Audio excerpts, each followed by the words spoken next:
বৃষ্টি এসে বুঝিয়ে দেয় ঘরের চালের ছিদ্র কোথায়, আর বিপদ এসে চিনিয়ে দেয় আপনার আপনজনেরা কোথায়।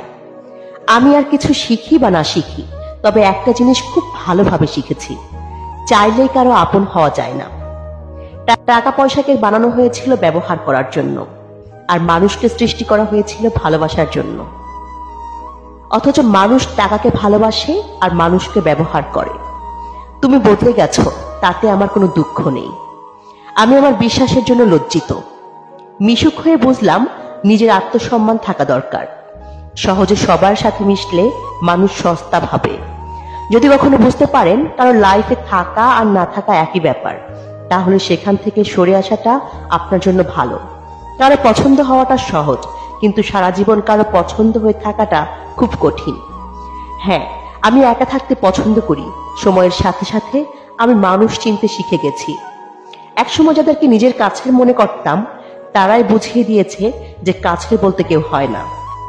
কাছের মানুষগুলোই বেশি আঘাত করে, তাই এখন আর কারো সাথে বেশি মেলামেশা করার ইচ্ছে করে না। যতটুকু প্রয়োজন শুধু ততটুকুই।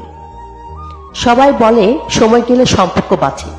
আমি সময় দিয়েছিলাম, মন দিয়েছিলাম, নিজেকে দিয়েছিলাম। শেষে শুধু ফাঁকা হাতে ফিরেছি।